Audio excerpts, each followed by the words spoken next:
Hello दोस्तों, राधे राधे। फिर से स्वागत है आपके अपने चैनल साधना उपचार में। दोस्तों, श्री सत्यनारायण भगवान व्रत कथा संपूर्ण हिंदी में शास्त्रों में बताया गया है कि सत्यनारायण व्रत कथा का पाठ करने से व्यक्ति को 1000 यज्ञ करने के बराबर पुण्य फल की प्राप्ति होती है। सत्यनारायण भगवान व्रत कथा में भगवान विष्णु के सत्य रूप के बारे में बताया गया है। इस व्रत का पाठ करने से घर में सुख और समृद्धि का वास होता है और भगवान विष्णु की कृपा बनी रहती है। सत्यनारायण व्रत कथा का पहला अध्याय। एक बार की बात है, नैसृण्य तीर्थ में सैनिकादि 88 ऋषियों ने श्री सूत जी से पूछा, हे प्रभु, इस कलयुग में वेद विद्या सहित मनुष्यों को प्रभु भक्ति किस प्रकार मिलती है तथा उनका उद्धार कैसे होगा? हे मुनि श्रेष्ठ, कोई ऐसा तप बताएं जिससे थोड़े समय में ही पुण्य मिले और मनवांछित फल भी मिल जाए।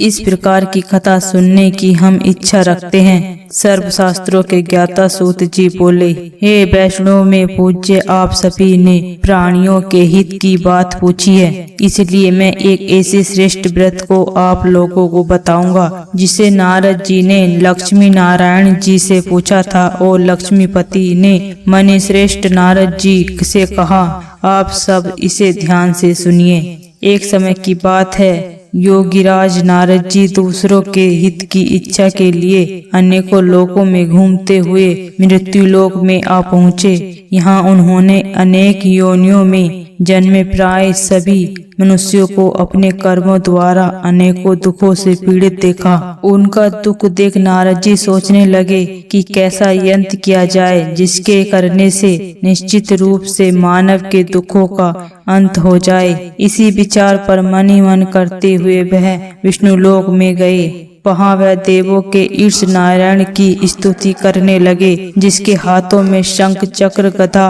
और पद थे, गले में वरमाला पहने हुए थे। स्तुति करते हुए नारद जी बोले, हे भगवान, आप अत्यंत शक्ति से प्रसन्न हैं। मन तथा वाणी भी आपको नहीं पा सकती। आपका यदि मध्य तथा अंत नहीं है। निर्गुण स्वरूप सृष्टि के कारण भक्तों के दुख को दूर करने वाले आपको मेरा नमस्कार है। नारद जी की स्तुति सुन विष्णु भगवान बोले, हे मुनि श्रेष्ठ, आपके मन में क्या बात है? आप किस काम के लिए पधारे हैं? उसे निसंकोच कहो। इस पर नारद मुनि बोले कि मृत्यु लोक में अनेक योनियों में जन्मे मनुष्य अपने कर्मों के द्वारा अनेकों दुखों से दुखी हो रहे हैं। हे नाथ, आप मुझ पर दया रखते हैं तो बताइए कि वो मनुष्य थोड़े प्रयास से ही अपने दुखों से कैसे छुटकारा पा सके। श्री हरि बोले, हे नारद, मनुष्यों की भलाई के लिए तुमने बहुत अच्छी बात पूछी है,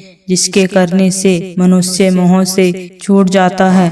वह एक बात मैं कहता हूँ, उसे सुनो। स्वर्गलोक व मृत्युलोक दोनों में एक दुर्लभ उत्तम व्रत है जो पुण्य देने वाला है। आज प्रेमवश होकर मैं उसे तुमसे कहता हूँ। श्री सत्यनारायण भगवान का यह व्रत अच्छी तरह विधान पूर्वक करके मनुष्य तुरंत ही यहाँ खुश भोग कर मरने पर मोक्ष पाता है।